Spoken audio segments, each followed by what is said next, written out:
This is a story of a girl who loves August. She loves blueberry pie and thunderstorms and cable-knit sweaters and old lighthouses. She's read one too many Nancy Drew mysteries and thinks she lives in a sleepy coastal village where nothing ever happens until a body washes up on shore and suddenly everyone has a secret. She's listened to the folklore album every day this month and is debating taking her 10th antique store trip. She's traded in her smartphone for typewriters and oil lamps and long walks on ocean cliffs. She has hours of summer reading left to do and summer bucket list items to check off. She has the end of summer to cherish.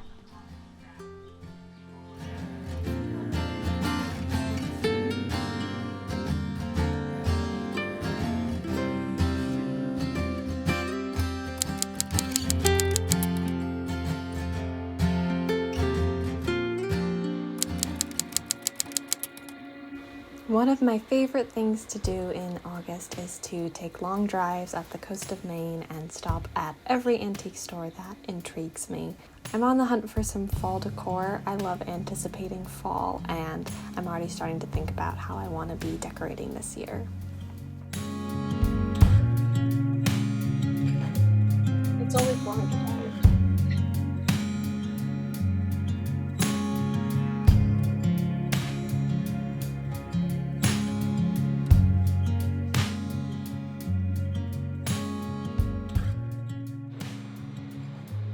You think this is a need?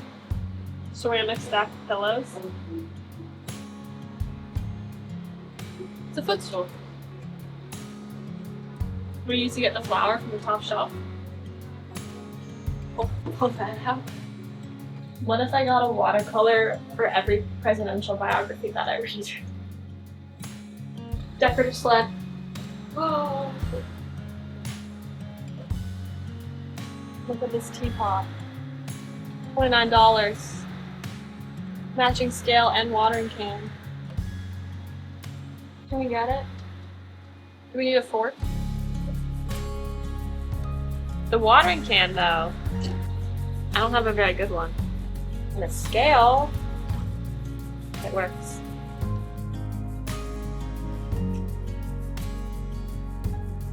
Isn't that so sweet? I really like these teacups. Should we get them? I can't tell how much they are, but I want to them all. That wasn't that hard. $30.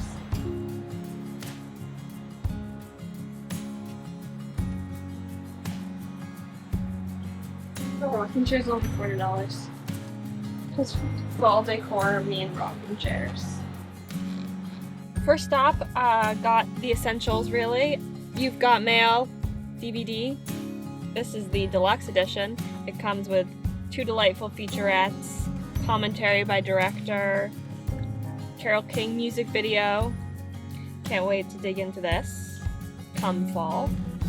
And a shoe ad, which every girl needs. This just spoke to me. And now we can add to our shopping list frame. Let's go, next stop.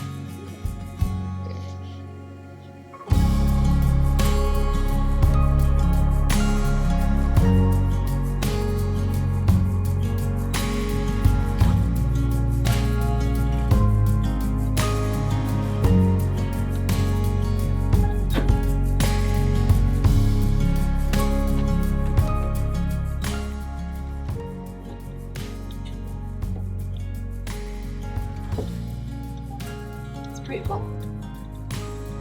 Look at the bunnies. It's not Easter though. You know what I'm saying?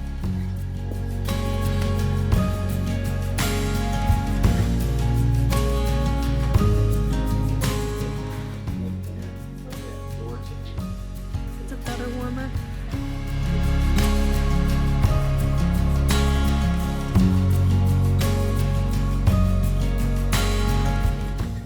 Chamber pot. Do we need one?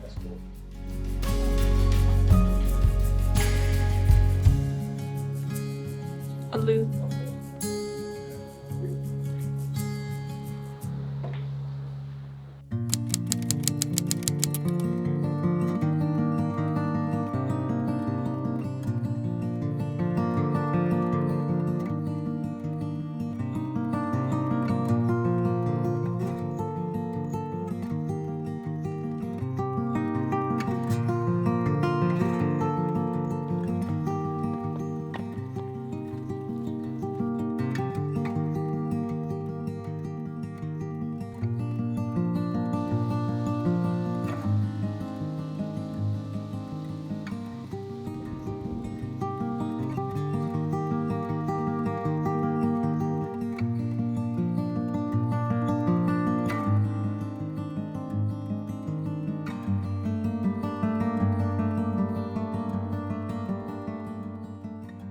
So I visited the Sarah Orne Jewett House in York, Maine, and now I'm exploring the grounds of Hamilton House, which is a neighboring historic property. And the grounds are just stunning. They're so beautiful and idyllic and peaceful. But the Sarah Orne Jewett House was really fascinating. I wasn't all that familiar with Sarah Orne Jewett. She's kind of a forgotten late 19th, early 20th century author. She wrote a lot of kind of regional literary fiction that really focused on the rural working class people of Maine, especially women, as kind of the backbone of rural societies, and does a lot of like character studies and really captures everyday life in that time period, and like regional dialect and women's work. And discussing with the guide why Sarah Orne Jewett is kind of forgotten. She wrote a book called The Country of the Pointed Firs, which I got at the gift shop. Willa Cather wrote that this book should be considered in the pantheon of like great American literature writing, with Huckleberry Finn and The Scarlet Letter as really capturing American life and painting like a really vivid tableau of New England and rural New England life. And the guide kind of suggested that Sarah Orne Jewett's romantic nature and her love of the past and her love of a simpler time and kind of resistance to modern changes. They're not particularly dramatic stories, they're not really plot driven, they're real like character studies and portraits of people. That has contributed to the fact that she isn't particularly well remembered, even though she was relatively popular in her time. But it sounds like the exact kind of story I would be interested in, and I'm always looking for this kind of insight into that time period, and any kind of like pastoral rural romanticization is of interest to me. So I got it at the gift shop. I've just read a little bit of it, but it's already so delightful, just really like atmospheric writing that's so expressive of like scenery and landscape and nature, and so like in awe of the world around her. So I just have to share this passage that I thought was so beautiful and perfect in the theme of August. At last it was the time of late summer, when the house was cool and damp in the morning, and all the light seemed to come through green leaves. But at the first step out of doors, the sunshine always laid a warm hand on my shoulder, and the clear, high sky seemed to lift quickly as I looked at it. There was no autumnal mist on the coast, nor any August fog. Instead of these, the sea, the sky, all the long shore line and the inland hills, with every bush of bay and every fir top, gained a deeper color and a sharper clearness. There was something shining in the air and a kind of luster on the water and the pasture grass. A northern look that, except at this moment of the year, one must go far to seek. So yeah, I really want to dig into Sarah Orne Jewett's writing. She's just such an interesting literary character. The guide described her as kind of proto-feminist because of her focus on women and everyday women's lives and conversations and work. And Sarah herself was basically partnered with a woman for most of her adult life. She had a beautiful romantic long-term relationship with a woman named Annie Fields, and a lot of their letters survive between each other, and they're really quite lovely and special. So definitely check out Sarah Orne Jewett House, and if you read any of her books, let me know.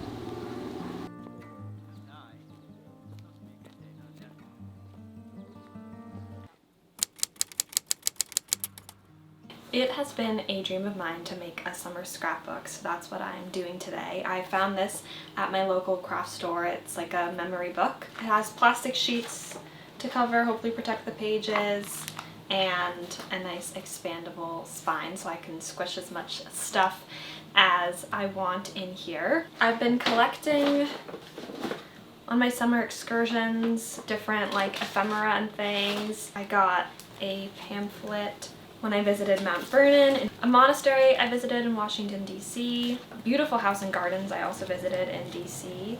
I have different tickets from Mount Vernon. These are spells that I got from a bar. You ordered a cocktail and it came with a spell. O winged cherub, as you pursued Psyche down the streets of time, may I follow my passion to its end sublime.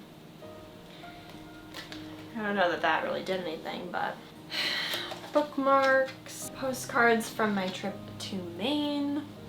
I really liked this greeting card.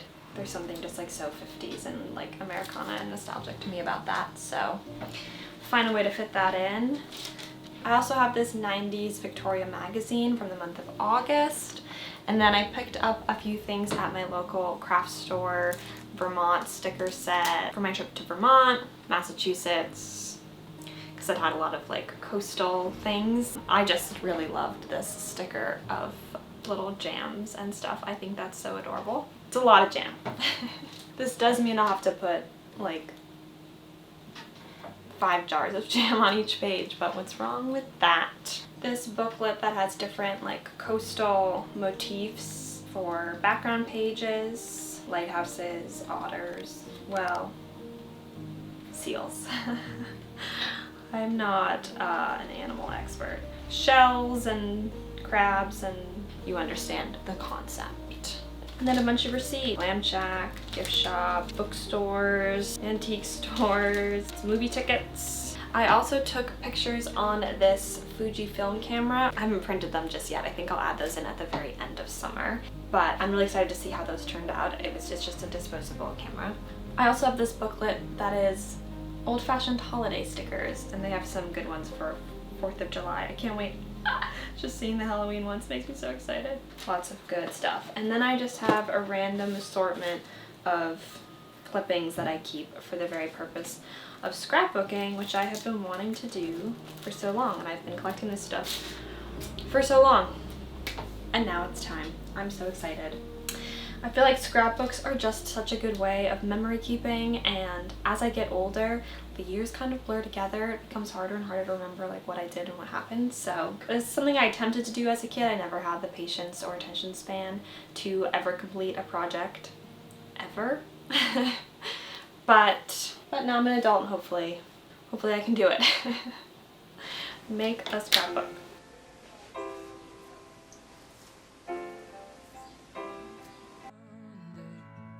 Across the county lines, where the raindrops rolling off the rooftops, making the clouds stop for just a little while.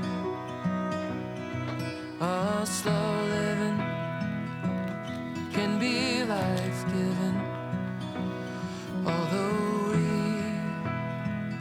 might disagree. If most our lives are lived in black and white, it makes the gray so hard to see.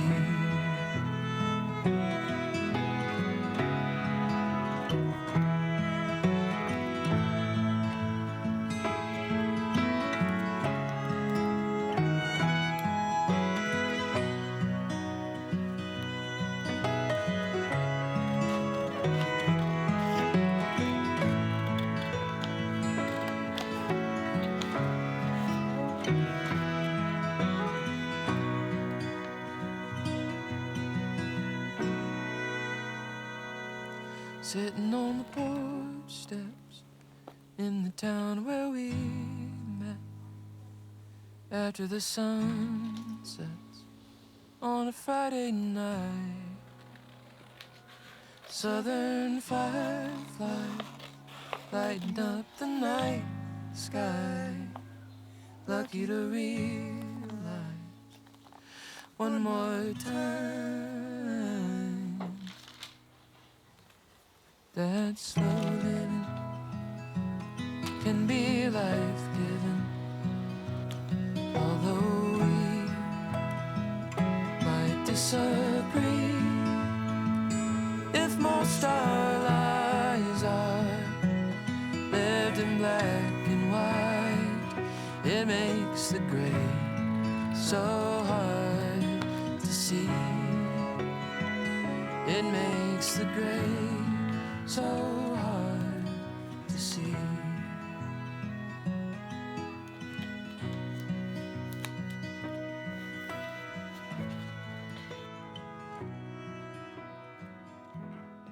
I have some blank spots where I want to put in my film photos, but I'm really happy with how it's looking so far.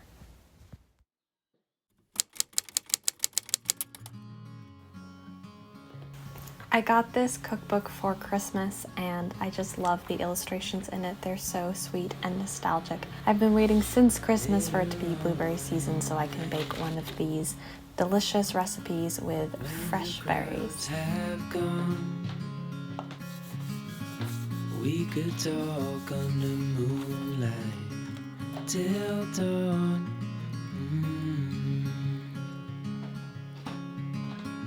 We could stay to watch the sunrise, cancel all our plans.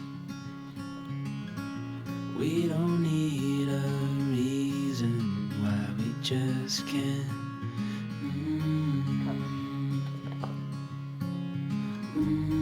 I wish I could stop time and stay in this moment, never think about going. Won't you stay with me for a little while?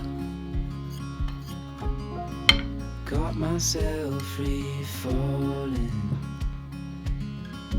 deep into your eyes. You came to me without warning, but I knew why.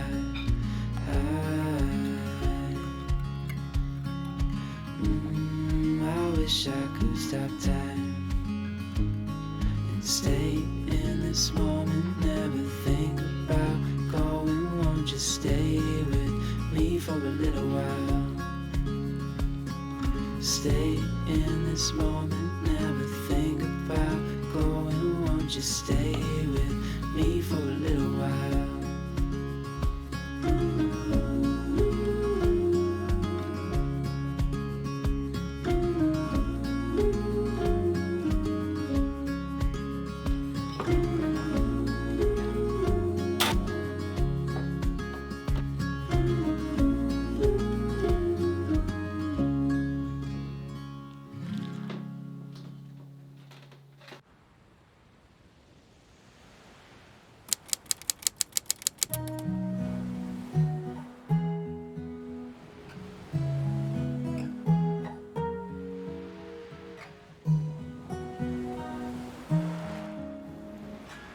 I've been keeping a reading journal this summer and I've been really enjoying it as a way to reflect and as a tool for memory keeping. Journaling is something I always feel like I don't have time for, and it was really lovely to make the time for it in this beautiful setting and just take a moment to appreciate the end of summer.